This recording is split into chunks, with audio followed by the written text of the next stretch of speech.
Funny, isn't it?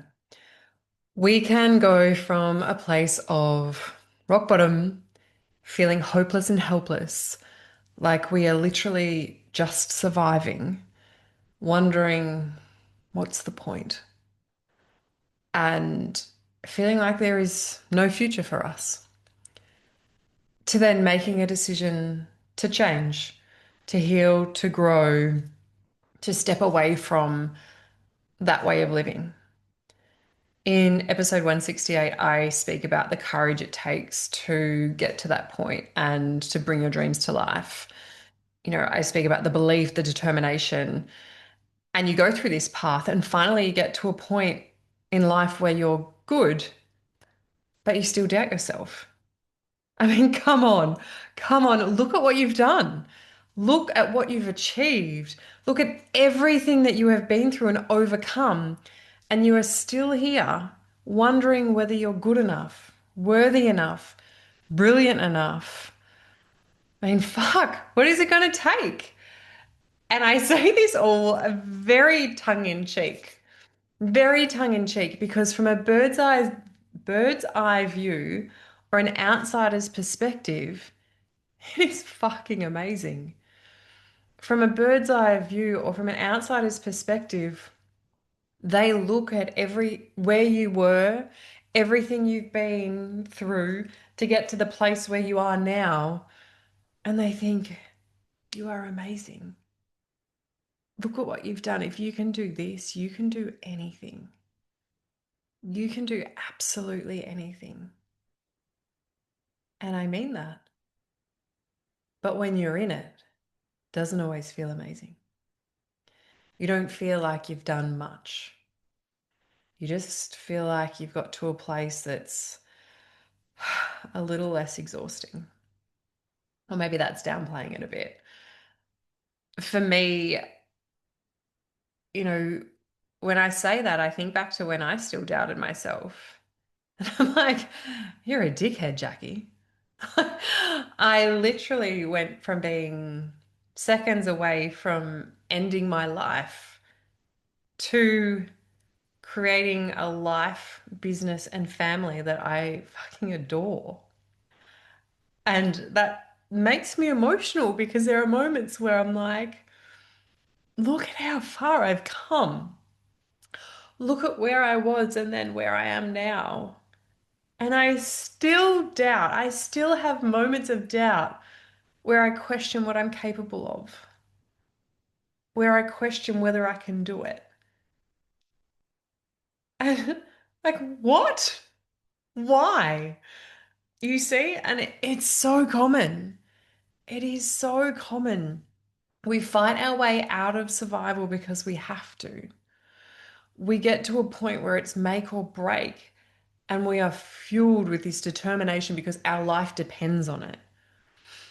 And I mean that because when we get to that point, if you imagine your life in 10 years' time, if nothing changes, it's pretty dire. I did that exercise once, and if I didn't make changes in my life, in 10 years' time, I wasn't going to be here anymore. So, yes, it's extreme, but yes, it's reality for a lot of people. So, we get to this point and we focus on what we need to, the essentials, the critical pieces that must be dealt with, must be healed, must be worked through. And then we feel like we can breathe again. Or maybe we feel like we can breathe for the first time.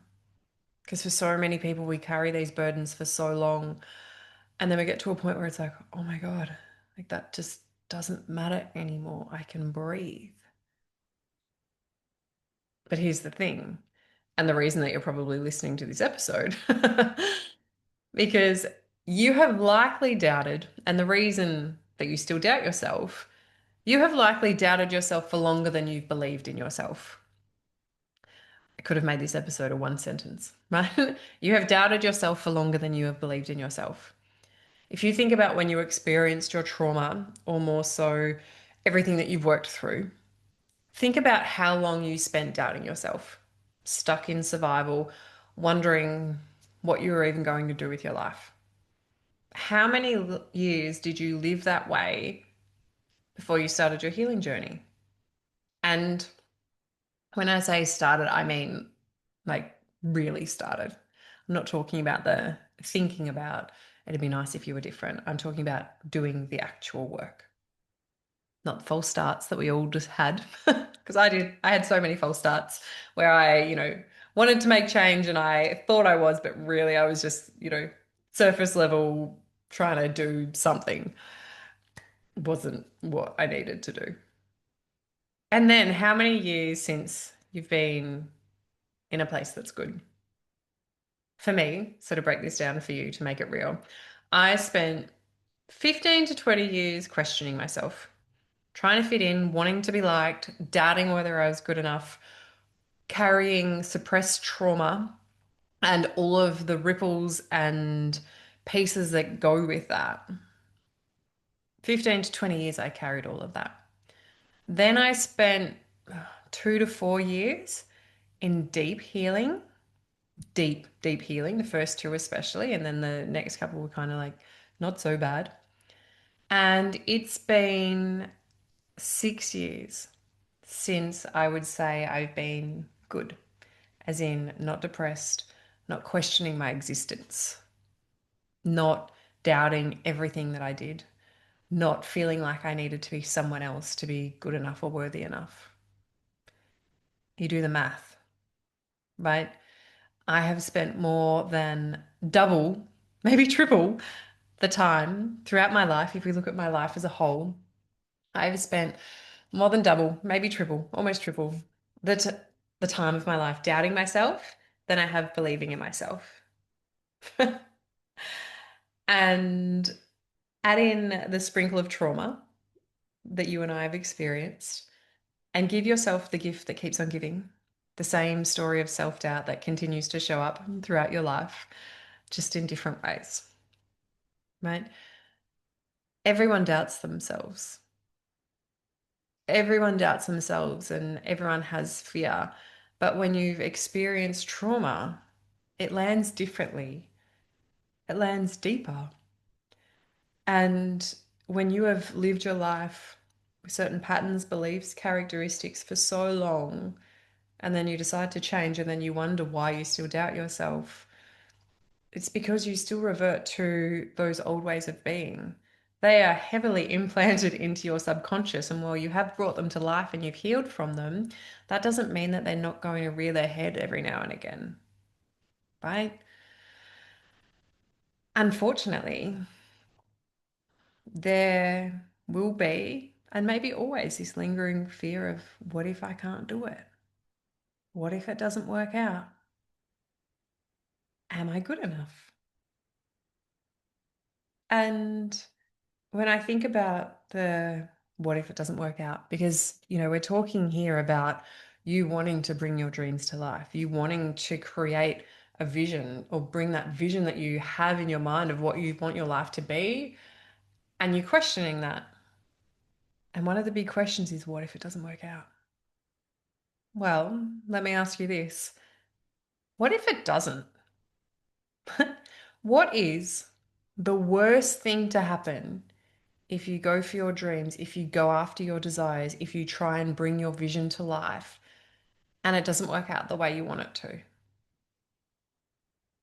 What happens? And I genuinely, honestly want you to think about this. What happens if you go for gold and you fall short? It doesn't work out. And I remember being asked this question twice when it was really important. So, the first one before I committed to signing up to study coaching, because it was the most money I had ever invested in myself. I don't think I'd ever actually invested in myself until that point.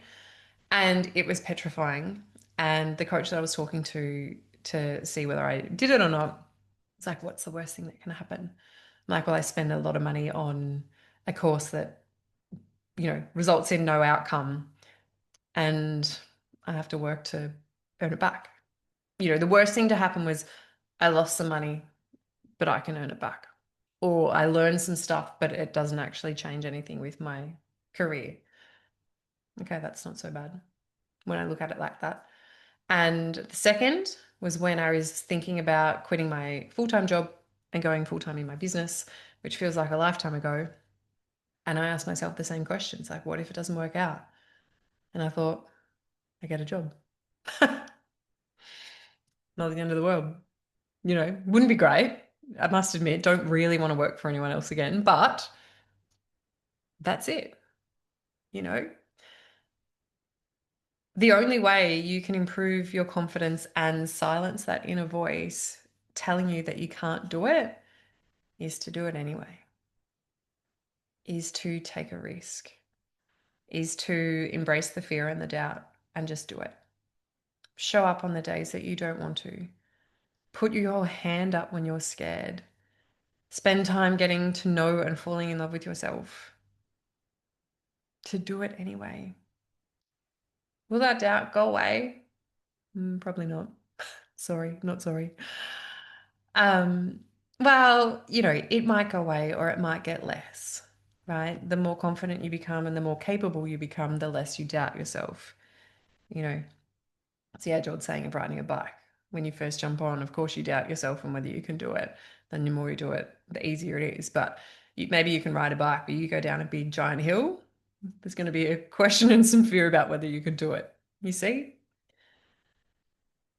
The way, what does change though is the way it controls you, the way that your doubt either helps you move forward or holds you back. And more to the point, whether you let it. Are you going to let your doubt stop you? The fear and doubt, as I said, is going to be there. But I invite you to see it, acknowledge it. Instead of pretending that it's not there, instead of pretending that you are superhuman and nothing ever bothers you, acknowledge it. I'm actually worried that this won't work out, or this is the fear that I have around this, or this is the story that's come up because of this, right? Acknowledge it for what it is, a trauma response, and also partly that you're human, and then connect with what actually matters to you. You doubt yourself because that has been ingrained in you. You doubt yourself because you're now taking risks. You're now choosing yourself instead of ignoring yourself, instead of abandoning yourself. And of course, that's going to come with a level of fear and doubt. But when you connect with what actually matters to you, that doubt doesn't seem so significant.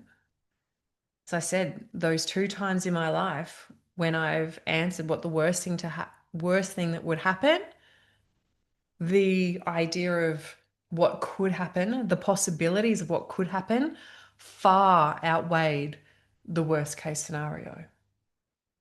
So I saw that doubt, I claimed that doubt, and I did it anyway.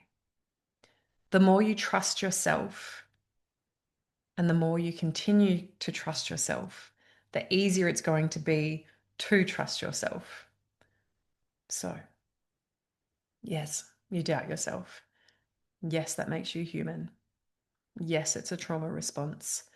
No, it doesn't have to define you, control you, or even impact you, as long as you choose you.